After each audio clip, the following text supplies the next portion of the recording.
नमस्कार और स्वागत है आपका हमारी इस खास पेशकश आध्यात्मिक वर्षा में। नमस्कार। ये एक ज्ञान का संगम है और आज की हमारी ये चर्चा श्रोताओं के विशेष अनुरोध पर तैयार की गई है। बिल्कुल। और आज हम गोता लगाएंगे श्रीमद् भगवद गीता के एक बहुत ही गहरे श्लोक में। हाँ, और इसका जो गूढ़ संकलन है वो कप्तान श्याम बहादुर चौहान जी के गहन अध्ययन पर आधारित है, जिसने हमें भी प्रेरणा दी कि इस पर बात की जाए। सही कहा। तो आज हमारा लक्ष्य क्या है? यही कि इस प्राचीन श्लोक के अर्थ को समझें और देखें कि आज की जिंदगी में खासकर मानव कल्याण के लिए ये कितना अहम है। मैं तो बहुत उत्सुक हूँ। चलिए इसकी परतों को खोलते हैं। जरूर जरूर। ये ज्ञान ऐसा है जो समय के साथ आप कह सकते हैं और भी प्रासंगिक होता जाता है। तो सबसे पहले वो श्लोक सुनते हैं जिसे आज की चर्चा शुरू हो रही है। ये है गीता के अध्याय 3 का श्लोक 32। जी। ये त्वे तदभ्यसूयन्तो नानुतिष्ठन्ति मे मतम सर्वज्ञान विमूढ़ान्तस तान विद्धि रष्टान चेतसः। जी। क्या आप इसका थोड़ा सरल अर्थ बता सकते हैं? सुनने में शब्द थोड़े भारी लगते हैं। हाँ बिल्कुल। देखिए, भगवान कृष्ण कह रहे हैं कि परंतु जो लोग मुझ में दोष निकालते हुए, मतलब मेरी बातों में कमी ढूंढते हुए, मेरे इस मत का पालन नहीं करते हैं, अच्छा। उन समस्त ज्ञानों से मोहित, मतलब हर तरह के ज्ञान से भ्रमित और अविवेकी मनुष्यों को तू नष्ट हुआ ही समझ। ओ, नष्ट हुआ समझ, ये तो काफी गंभीर बात लग रही है। दोष निकालना, ज्ञान से मोहित, इन शब्दों का यहाँ क्या खास मतलब है? देखिए, शब्द कठोर जरूर हैं, पर भाव गहरा है।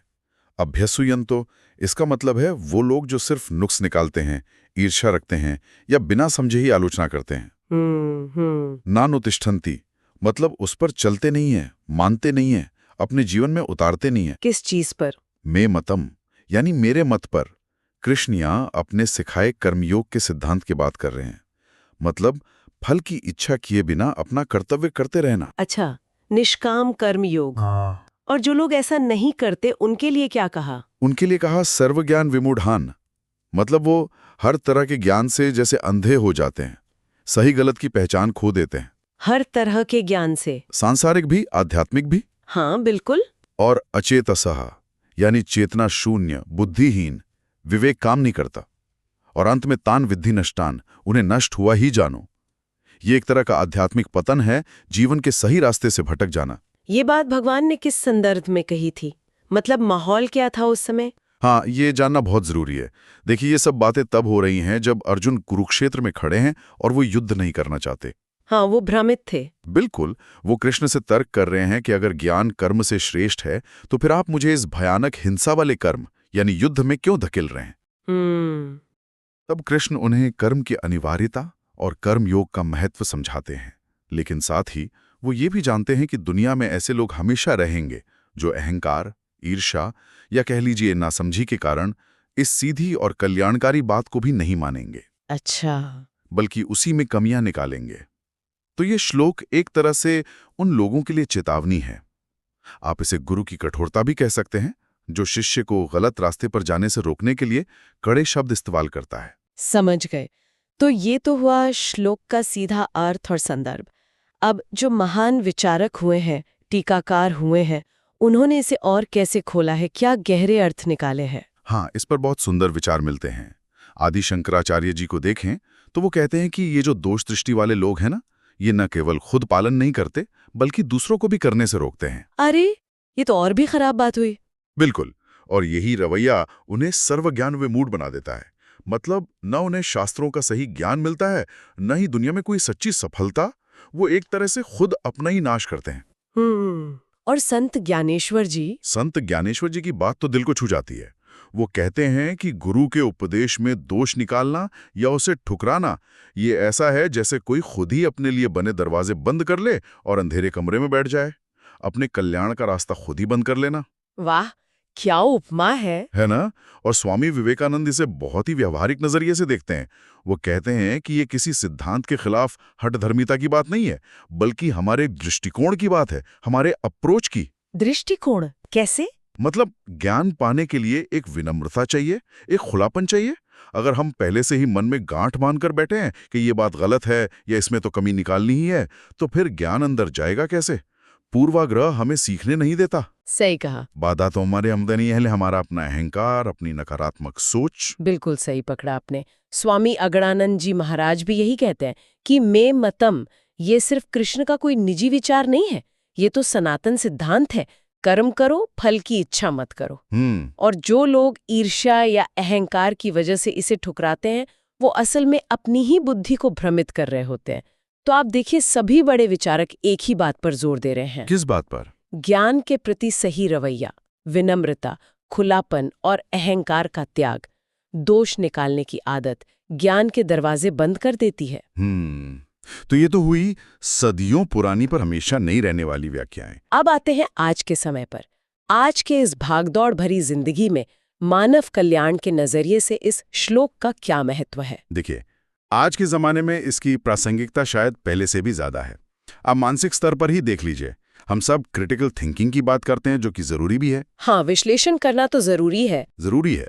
लेकिन जब ये सोच सिर्फ कमियां निकालना, नकारात्मकता फैलाने और हर चीज पर बेवजह शक करने, अभ्यसूया में बदल जाती है, तो क्या होता है? तनाव, निराशा, अकेलापन। हाँ, ये तो दिखता है आजकल। ये श्लोक हमें याद दिलाता है कि किसी भी विचार या सलाह को बिना समझे ही खारिज कर देना, नानुठिष्ठन्ति, हमें सीखने और आगे बढ़ने से रोकता है। एक खुला ग्रहणशील मन जो है ना, वो मानसिक शांति के लिए बहुत जरूरी है। और सामाजिक स्तर पर आपने सोशल मीडिया का जिक्र किया था, वहां तो यही हो रहा है। बिल्कुल, वो तो साक्षात उदाहरण है। एक दोष निकालने की संस्कृति सी बन गई है। लोग एक दूसरे के नजरिए का सम्मान करने के बजाय तुरंत अटैक मोड में आ जाते हैं। हाँ, बहुत ज्यादा। अगर हम इस श्लोक की सीख अपना लें कि भाई सुनो तो सही, समझो तो सही, कोई बात अच्छी लगे, सबके भले की हो तो उसे अपनाओ, तो सोचिए समाज में कितनी कड़वाहट कम हो सकती है, कितना सद्भाव बढ़ सकता है। ये सीधा सीधा मानव कल्याण से जुड़ा हुआ है। और जो लोग आध्यात्मिक रास्ते पर हैं, उनके लिए इसमें क्या है? उनके लिए तो ये और भी महत्वपूर्ण है। अध्यात्म के मार्ग पर तो श्रद्धा पहली सीढ़ी मानी जाती है। श्रद्धा का मतलब अंधविश्वास नहीं, बल्कि एक भरोसा, एक खुलापन, एक समर्पण। अगर हम गुरु की बातों में या शास्त्रों के ज्ञान में पहले से ही मीन मेख निकालेंगे, अहंकार दिखाएंगे, अभ्यसूया, तो उस ज्ञान की गहराई तक कैसे उतरेंगे? वो जो परमात्मा तत्व का अनुभव है, वो कैसे होगा? तो ये श्लोक साधकों के लिए एक तरह की चेतावनी है कि भाई, अहंकार और दोष दृष्टि को छोड़े बिना मंजिल नहीं मिलने वाली। तो संक्षेप में ये कह सकते हैं कि एक खुला हुआ, सकारात्मक और सीखने को हमेशा तैयार रहने वाला नजरिया, वो हमें व्यक्तिगत शांति भी देता है, समाज में रिश्ते भी बेहतर बनाता है और आध्यात्मिक रास्ते पर भी आगे ले जाता है। बिल्कुल। और ये सब मिलकर ही मानव कल्याण की तस्वीर बनाते हैं। एकदम सही कहा आपने। ये नजरिया व्यक्तिगत स्तर पर भी और सामूहिक स्तर पर भी हमारी भलाई के लिए अनिवार्य है। अब ये बात और भी दिलचस्प हो जाती है। सवाल ये है कि इस गहरी सीख को हम अपनी रोज की जिंदगी में उतारें कैसे?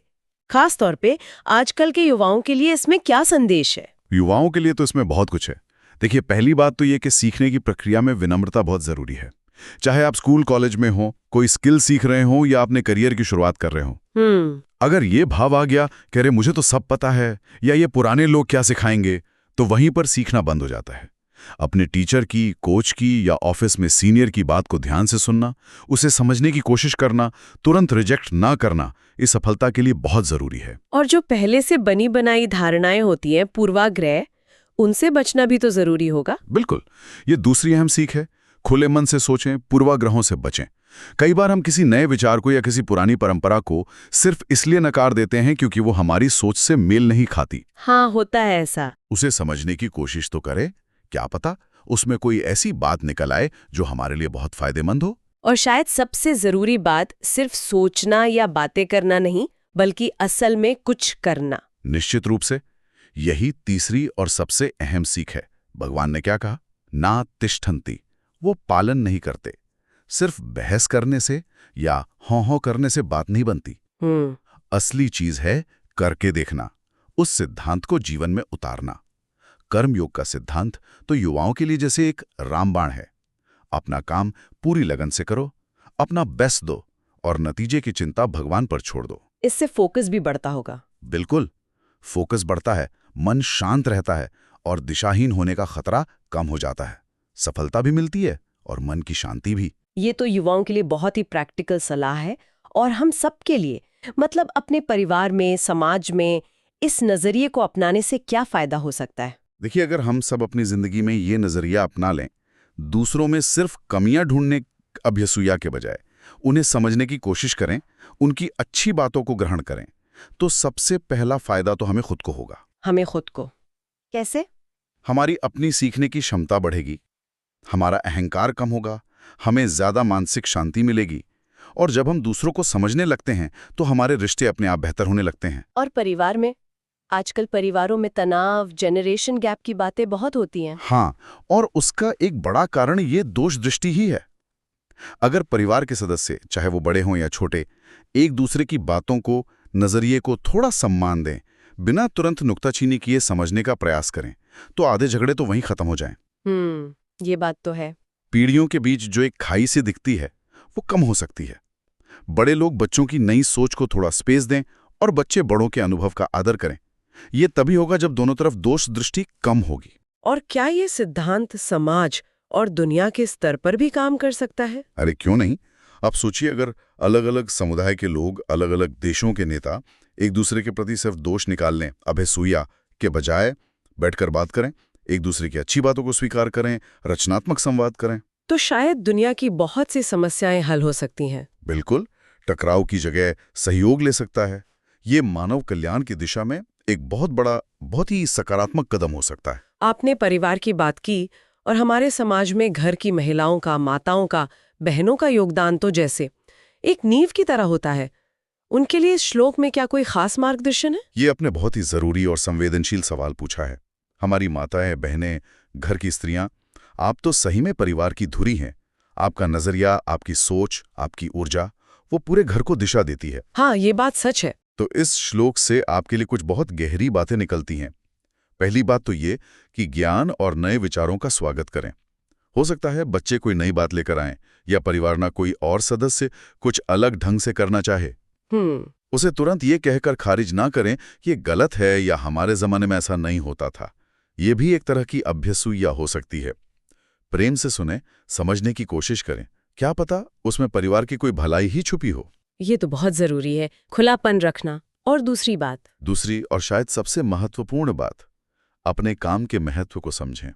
आप जो दिन रात बिना किसी खास पहचान या तारीफ की उम्मीद के निस्वार्थ भाव से परिवार के लिए करती हैं, बच्चों की देखभाल, घर संभालना, रिश्तों को जोड़कर रखना, हाँ, ये सब साक्षात कर्म योग है।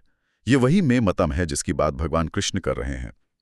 इसमें कभी भी हीन भावना या असंतोष को जगह न दें। ये मत सोचें कि मैं तो बस घर का काम करती हूँ। आपका ये त्याग, आपकी ये सेवा ही परिवार की असली नींव है, जो उसे संस्कार और मजबूती देती है। ये कोई छोटा काम नहीं, ये एक बहुत बड़ी साधना है। इसमें दोष दृष्टि या शिकायत का भाव लाने से इसकी दिव्यता कम होती है। और वो जो एक सोच आ जाती है कभी-कभी कि मैं ही सही हूँ या मेरा तरीका ही बेस्ट है, उससे कैसे बचें? देखिए, अनुभव हमें बहुत कुछ सिखाता है और वो जरूरी भी है, लेकिन कभी-कभी हम उसमें बंध जाते हैं। ये श्लोक हमें याद दिलाता है कि बदलते समय के साथ बच्चों की जरूरतें भी बदलती हैं, तरीके भी बदल सकते हैं। सही बात है। तो दोष दृष्टि, अभ्यसूया को छोड़कर धैर्य और समझदारी से परिवार को सही दिशा देना, यही आपकी असली ताकत है। आपका ये संतुलित, सीखने को तैयार और कर्मठ स्वभाव ही पूरे परिवार को ज्ञान से विमुख होने, सर्वज्ञान विमूढ़ और भटकने, नष्टान अचेतसः से बचाता है। ये पारिवारिक स्तर पर मानव कल्याण में आपका अमूल्य योगदान है। क्या इस गहरी बात को बच्चों को समझाने के लिए कोई आसान सा उदाहरण हो सकता है? हाँ, बिल्कुल। बच्चों को ऐसे समझा सकते हैं। मान लो पापा ने तुम्हें कहा कि बेटा साइकिल तेज मत चलाओ, आगे गड्ढा है, गिर जाओगे। पर तुमने सोचा, अरे पापा को क्या पता, मैं तो बहुत अच्छे से चलाता हूं, और उनकी बात नहीं मानी, नानुतिष्ठन्ति। उसमें कमी देखी, अभ्यसूया। फिर क्या हुआ? तुम आगे गए और गड्ढे में गिर गए, चोट लग गई। हाँ, बच्चे रिलेट कर पाएंगे इससे। बिल्कुल। तो भगवान भी अर्जुन को यही समझा रहे हैं कि मैंने जो रास्ता कर्मयोग बताया है वो तुम्हारे भले के लिए है। अगर तुम मेरी बात नहीं मानोगे, अहंकार में उसमें कमियां निकालोगे, तो जीवन में मुश्किलें आएंगी, तुम सही रास्ते से भटक जाओगे। नष्टान अचेतसः। इसलिए बड़ों की, गुरु की, या जो भी हमें सही रास्ता दिखाए, उसकी अच्छी बातों को ध्यान से सुनना और मानने की कोशिश करना जरूरी है। बहुत ही सरल और सटीक उदाहरण। तो इस पूरी आध्यात्मिक वर्षा का अगर हम सार निकालें तो वो क्या होगा?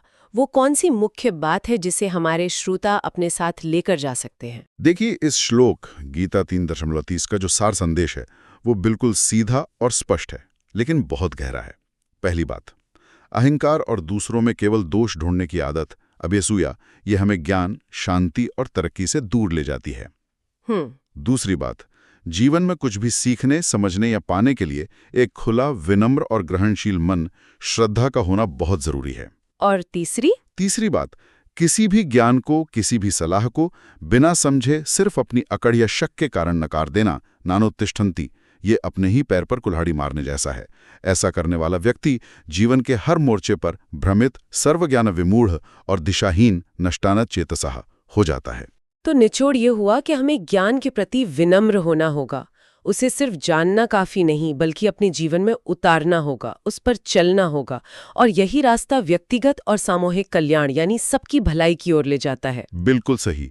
ज्ञान को जीना, वही सच्चा ज्ञान है और वही मानव कल्याण का आधार भी है। और हम श्रोताओं को एक बार फिर याद दिलाना चाहेंगे कि आज की ये जो हमारी गहरी चर्चा थी, ये कप्तान श्याम बहादुर चौहान जी द्वारा श्रीमद् भगवद गीता के इस श्लोक पर किए गए गूढ़ संकलन और अध्ययन पर आधारित थी। जी, और इस चर्चा के अंत में अगर इजाजत हो तो मैं श्रोताओं के लिए एक छोटा सा सवाल छोड़ना चाहूंगा। हाँ, जरूर। सवाल ये है कि अगर ज्ञान को नकारना, चाहे वो कहीं से भी आ रहा हो, पुराने ग्रंथों से, बड़ों के अनुभव से या रोज की जिंदगी की घटनाओं से, अगर उसे नकारना हमें भटकाता है, तो आज हम सब अपने अपने जीवन में सीखने के प्रति ज्यादा खुलापन और भरोसा दिखाने के लिए कौन सा एक छोटा सा पहला कदम उठा सकते हैं?